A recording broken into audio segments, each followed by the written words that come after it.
मोहनदास करमचंद गांधी की हत्या 30 जनवरी 1948 की शाम को नई दिल्ली स्थित बिड़ला भवन में गोली मारकर की गई थी।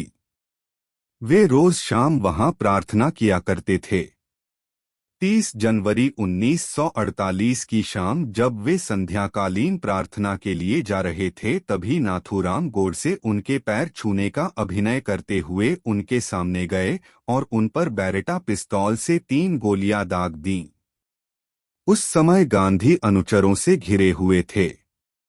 इस मुकदमे में नाथूराम गोडसे सहित 8 लोगों को हत्या की साजिश में आरोपी बनाया गया।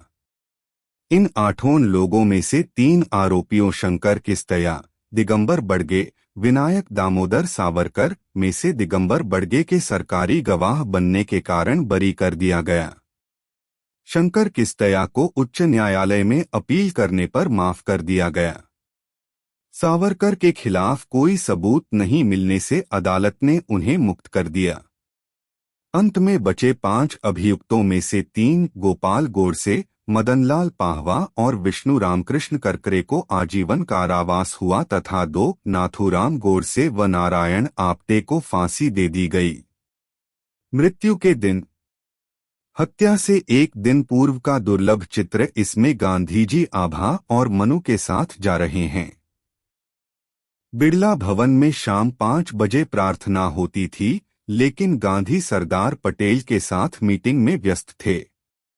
तभी 5:15 बजे 5:20 पर उन्हें याद आया कि प्रार्थना के लिए देर हो रही है। 30 जनवरी 1948 की शाम जब बापू आभा और मनु के कंधों पर हाथ रखकर मंच की तरफ बढ़े कि उनके सामने नाथूराम गोडसे आ गया। उसने हाथ जोड़कर कहा, नमस्ते बापू। गांधी के साथ चल रही मनु ने कहा, भैया सामने से हट जाओ, बापू को जाने दो। बापू को पहले ही देर हो चुकी है, लेकिन गोडसे ने मनु को धक्का दे दिया और अपने हाथों में छुपा रखी छोटी बैरेटा पिस्टल से गांधी के सीने पर एक के बाद एक 3 गोलियां दाग दीं। 2 गोली बापू के शरीर से होती हुई निकल गईं, जबकि एक गोली उनके शरीर में ही फंसी रह गई। 78 साल के महात्मा गांधी का उसी समय देहांत हो चुका था। बिड़ला भवन में गांधी के शरीर को ढंककर रखा गया था, लेकिन जब उनके सबसे छोटे बेटे देवदास गांधी वहां पहुंचे तो उन्होंने बापू के शरीर से कपड़ा हटा दिया ताकि दुनिया शांति और अहिंसा के पुजारी के साथ हुई हिंसा को देख सके। न्यायालय में नाथूराम गोडसे द्वारा दिए गए बयान के अनुसार जिस पिस्तौल से गांधी की हत्या की गई, वह उसने दिल्ली में एक शरणार्थी से खरीदी थी। षड्यंत्रकारी।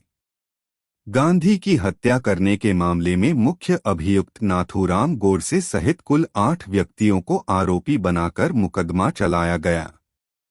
उन सबके नाम इस प्रकार हैं।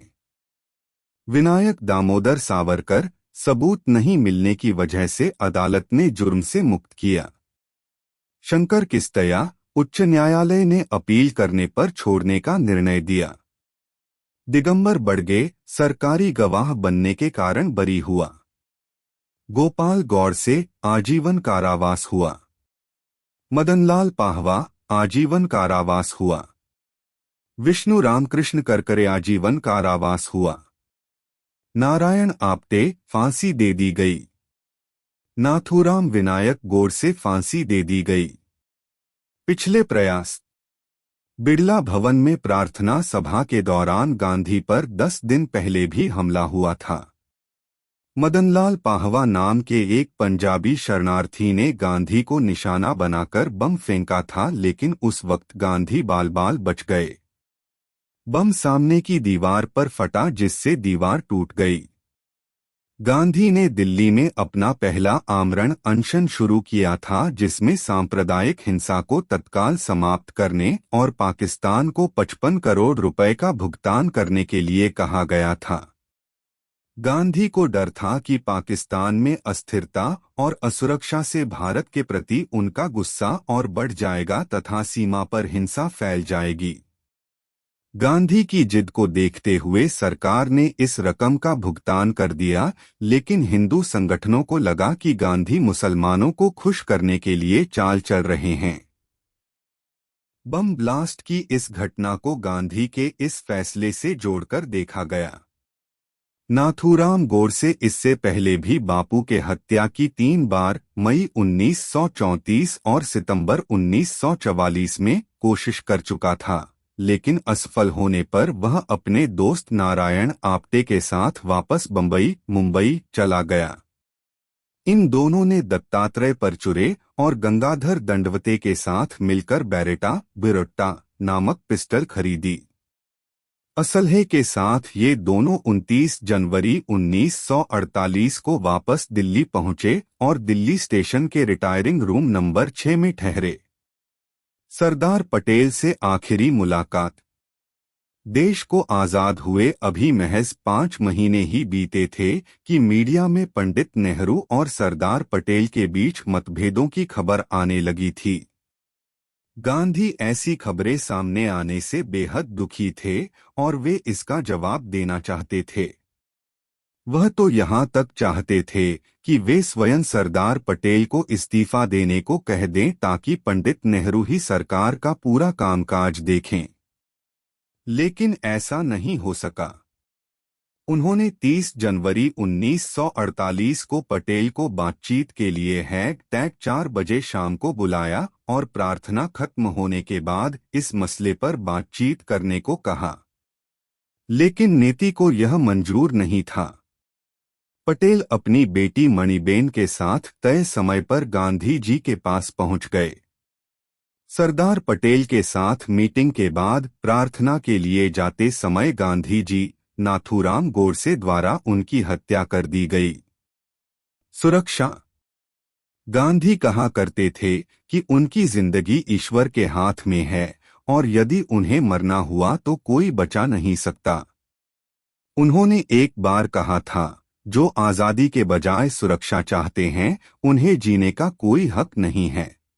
हालांकि बिड़ला भवन के गेट पर एक पहरेदार जरूर रहता था। तत्कालीन गृह मंत्री सरदार पटेल ने एहतियात के तौर पर बिड़ला हाउस पर एक हेड कांस्टेबल और 4 कांस्टेबलों की तैनाती के आदेश दिए थे। गांधी की प्रार्थना के वक्त बिड़ला भवन में सादे कपड़ों में पुलिस तैनात रहती थी जो हर संदिग्ध व्यक्ति पर नजर रखती थी। हालांकि पुलिस ने सोचा कि एहतियात के तौर पर यदि प्रार्थना सभा में हिस्सा लेने के लिए आने वाले लोगों की तलाशी लेकर उन्हें बिड़ला भवन के परिसर में घुसने की इजाजत दी जाए तो बेहतर रहेगा। लेकिन गांधी को पुलिस का यह विचार पसंद नहीं आया। पुलिस के डीआईजी पद के एक अफसर ने भी गांधी से इस बारे में बात की और कहा कि उनकी जान को खतरा हो सकता है, लेकिन गांधी नहीं माने। मोहनदास करमचंद गांधी 28 जनवरी 1948। पत्र। अपने संपूर्ण जीवन काल में महात्मा गांधी ने करीब 35,000 पत्र लिखे। इन पत्रों में बापू अपने सहयोगियों, शिष्यों, मित्रों, संबंधियों आदि को उनके छद्म नाम से संबोधित करते थे।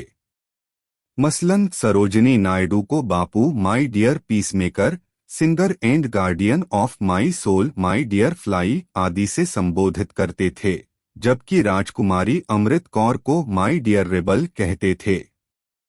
लियो टॉलस्टॉय को बापू सर और एडोल्फ हिटलर व एल्बर्ट आइंस्टीन को माई डियर फ्रेंड कहते थे।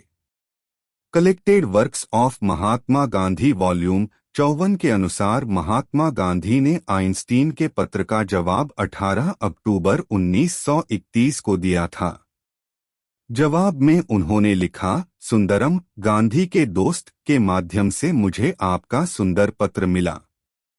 मुझे इस बात की संतुष्टि मिली कि जो काम मैं कर रहा हूं वह आपकी दृष्टि में सही है। मैं उम्मीद करता हूं कि भारत में मेरे आश्रम में आपसे मेरी आमने सामने मुलाकात होगी। क्या पंडित नेहरू व सरदार पटेल भी थे दोषी? 20 जनवरी 1948 को पाहवा द्वारा गांधी की प्रार्थना सभा में बम विस्फोट के ठीक 10 दिन बाद उसी प्रार्थना सभा में उसी समूह के एक सदस्य नाथूराम गोडसे ने गांधी के सीने में 3 गोलियां मारकर हत्या कर दी।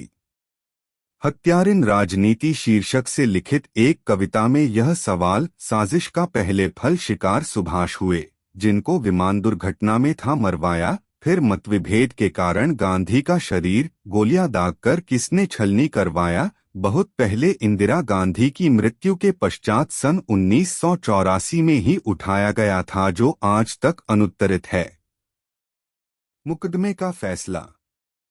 इस मुकदमे में शंकर किस्तया, गोपाल गौडसे, मदनलाल पाहवा, दिगंबर बड़गे, नारायण आप्टे, विनायक दामोदर सावरकर, नाथूराम गोडसे और विष्णु रामकृष्ण करकरे कुल 8 लोगों को हत्या की साजिश में आरोपी बनाया गया था। इन 8 लोगों में से दिगंबर बड़गे के सरकारी गवाह बनने के कारण उसे बरी कर दिया गया। सावरकर के खिलाफ कोई सबूत नहीं मिला, अतः उन्हें भी अदालत ने जुर्म से मुक्त कर दिया। शंकर किश्तैया को निचली अदालत से आजीवन कारावास का हुक्म हुआ था, परंतु बड़ी अदालत ने अपील करने पर उसकी सजा माफ कर दी गई और अंत में बचे 5 अभियुक्तों में से गोपाल गौडसे, मदनलाल पाहवा और विष्णु रामकृष्ण करकरे को आजीवन कारावास तथा नाथूराम गोडसे व नारायण आप्टे को फांसी की सजा दी गई। बापू की हत्या के बाद नंदलाल मेहता द्वारा दर्ज FIR के मुताबिक उनके मुख से निकला अंतिम शब्द हे राम था, लेकिन स्वतंत्रता सेनानी और गांधी के निजी सचिव के तौर पर काम कर चुके वी शून्य कल्याणम का दावा है कि यह बात सच नहीं है। उस घटना के वक्त गांधी के ठीक पीछे खड़े कल्याणम ने कहा कि गोली लगने के बाद गांधी के मुंह से एक भी शब्द निकलने का सवाल ही नहीं था। हालांकि गांधी अक्सर कहा करते थे कि जब वह मरेंगे तो उनके होठों पर राम का नाम ही होगा। यदि वह बीमार होते या बिस्तर पर होते तो उनके मुंह से जरूर राम नाम निकलता। गांधी की हत्या की जांच के लिए गठित आयोग ने उस दिन राष्ट्रपिता के सबसे करीबी लोगों से पूछताछ नहीं की। यह दुनिया भर में मशहूर हो गया कि गांधी के मुंह से निकले आखिरी शब्द हे राम थे, लेकिन इसे कभी साबित नहीं किया जा सका। इस बात की भी कोई जानकारी नहीं मिलती कि गोली लगने के बावजूद उन्हें अस्पताल ले जाने के बजाय बिरला हाउस में ही वापस क्यों ले जाया गया। यह भी माना जाता है कि महात्मा गांधी के एक पारिवारिक मित्र ने उनकी अस्थियां लगभग 62 साल तक गोपनीय जगह पर रखीं, जिसे 30 जनवरी 2010 को डरबन के समुद्र में प्रवाहित किया गया। अधूरी रह गई आइंस्टीन की ख्वाहिश। दुनिया को परमाणु क्षमता से रूबरू कराने के बाद और इसकी विध्वंसक शक्ति के दुरुपयोग की आशंका से परेशान अल्बर्ट आइंस्टीन अहिंसा के पुजारी महात्मा गांधी से मिलना चाहते थे, परंतु उनकी यह इच्छा पूरी नहीं हो सकी।